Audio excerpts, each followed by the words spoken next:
Hey y'all, I'm back from my holiday break with my November 2022 reading wrap up. Stay tuned.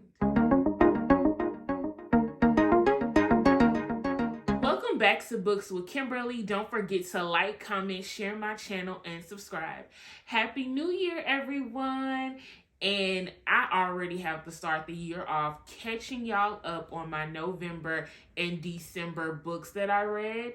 But that's okay, because we're going to get right into it. In the month of November, not only did I enjoy my Thanksgiving with my family, but I also enjoyed a lot of great books. So let's get right into them. First book I read in November was Last First Kiss by Nicole Falls.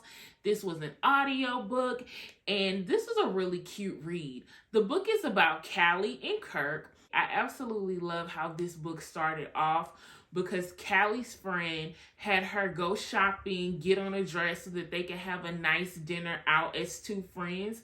But lo and behold, Callie was dragged into a blind double date with her friend, her new boo, and of course, a mystery guy. Also, what I loved about this book is Callie finds out that Kirk, who was on the blind date with her, is now the guardian of a little girl who she used to read books to at the hospital. Kirk takes guardianship of his niece after his brother and sister-in-law were in a tragic accident. I thought this book had really cute moments, but overall I gave it 3 stars because really all I remember is Kirk getting acclimated to now being a full-time father of his niece, and then the couple that set them up on the blind double date, they ended up getting engaged and having a wedding and engagement party. And so I felt like the book shined a light more on that, to the point that when the book ended, I was kind of like, so did they go on a date? Like, they kissed at one point, didn't they? Like, where does their relationship stand? Like, I know they were dancing at either an engagement party or a wedding. I really don't remember. It could be because I was listening to this as an audio book and it just kind of escaped me, but it did not feel the romance requirement that I always want when I read romance books. Y'all know I'm all about those romantic feels and butterflies, and I didn't get any of those, so I gave it 3 stars. Next was the Mahogany Heights series by Christina C. Jones. I listened to 5 audiobooks. 2 of them were full-length novels. 2 were short stories, and then there was a book of holiday short novellas. Y'all know when it comes to Christina Jones, her books are either a hit or miss for me. And the majority of these books were a hit, but there was 1 or 2 that was like a little miss. I'm going to briefly go into these books. The first book was Love Notes. It was about Jules and Troy. The 2 of them, of course, get into all the romantic things. And this book just gave me all the romantic feels. And it's an example of why I always go back to Christina C. Jones novels, regardless of hit and miss. I always go back to her books because she has a way of giving me those romantic feels that I'm looking for.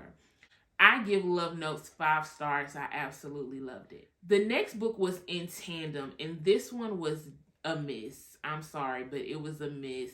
It was about Brittany and Vaughn. This was a friends to lovers story. They had been friends for years. I gave it 3 stars. What I didn't like about this book is it just overall had a very somber vibe to it. Whereas Love Notes was so fresh and so vibrant and full of love, this book was full of, like, both characters were carrying a lot of pain, a lot of regrets, a lot of insecurities about themselves. There weren't enough light moments in this book.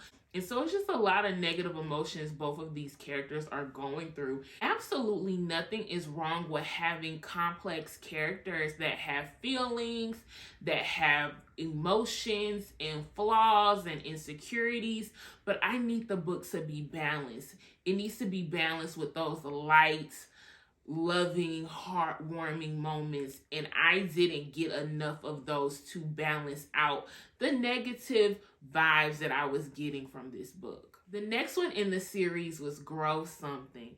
Now, Grow Something was a hit Right off the bat, I give it 5 stars, just like Love Notes. Girl Something is about Summer Rain and Hudson. So Hudson gets stood up at the altar by his fiance on his wedding day, and he decides to go to his favorite produce little shop to talk to the girl at the counter. The two of them have a great conversation, and they don't immediately get into it because, like, he just got left at the altar.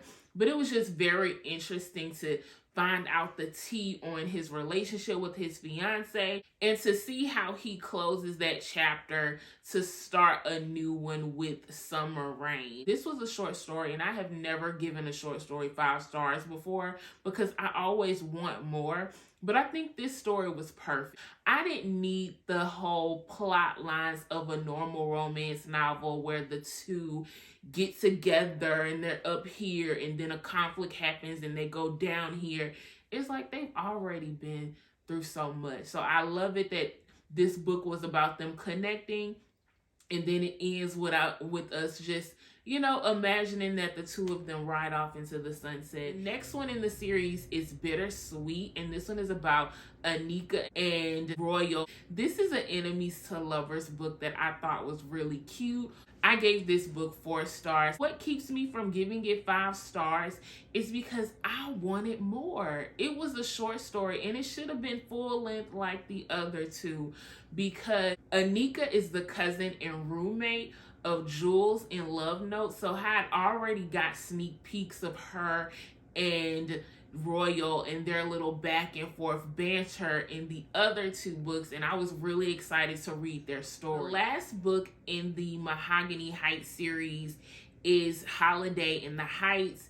This is a book that has 3 novellas within it, which are Frosted, Press Rewind, and Plus One. One was a miss, so I gave it 3 stars, and the other 2 were cute enough, so I gave them 4 stars. So overall, I'm giving Holiday in the Heights 4 stars. And that's it for the Mahogany Heights series. The next book I did an entire video on comparing it to the movie, and that is The School for Good and Evil by Soman Chainani.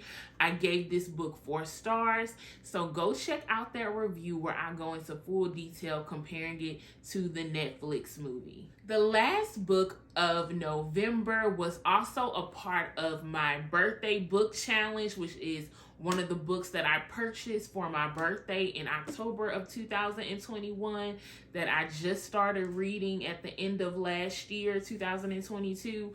So the book that I completed in the month of November was Ace of Spades by Faridah. Y'all, I hate butchering her name. Faridah Àbíké-Íyímídé. So Ace of Spades was pretty good. I will say that in some of the Facebook groups that I'm in, they gave this book low ratings and said they really didn't like it, and I understand why, but I myself gave it 4 stars because it wasn't that bad. It actually had a really good, compelling story. The biggest reason I gave this book 4 stars instead of 5 was because I did not like the characters. The book is about Devon and Shemeka, who are the only Black students at a high school that is private, very expensive to get into. Both Shemeka and Devon are at the top of their class. They're intelligent. They're on the track to go to prestigious colleges. But then that's where Aces steps in. And Aces is this anonymous person who is sending out texts to the whole school giving horrible details of secrets that Shemeka and Devon both have. They out Devon as gay. Shemeka gets accused of stealing, and the book continues with Aces tormenting both Shemeka and Devon and them having to decide if they're going to drop out of school. Where my issue comes in is that both characters were just annoying. First of all, the fact that they did not immediately go to, the only 2 people that are getting attacked by Aces are Black students. This could be racism. But they don't go there immediately. Second of all, Devon is very wimpy throughout the whole entire book.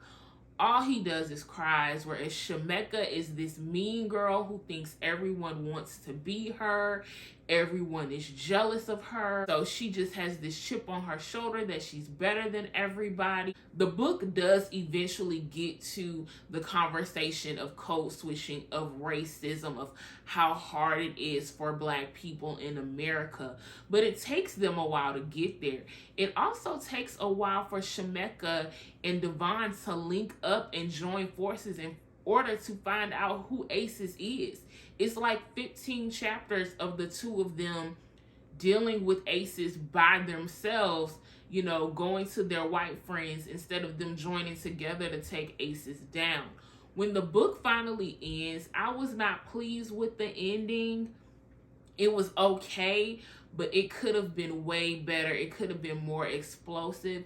I did read the author's notes in the back of the book, and she wanted Shemeka to be like a Black mean girl, a Black elitist, because she is a lover of Gossip Girl, of Pretty Little Liars, and she always wondered, you know, what it would be like to have a Black character as Blair Wardolph, Serena, or one of the girls from Pretty Little Liars. As a fan of both of those shows, I completely get it, and I think both of the remakes that they have out now actually have Black main characters in the new cast. But I will say for this book, it did not go well, having Shemeka be this rich Black girl who thinks everybody is jealous of her. She's up here, they're down here. That only works when everybody believes it.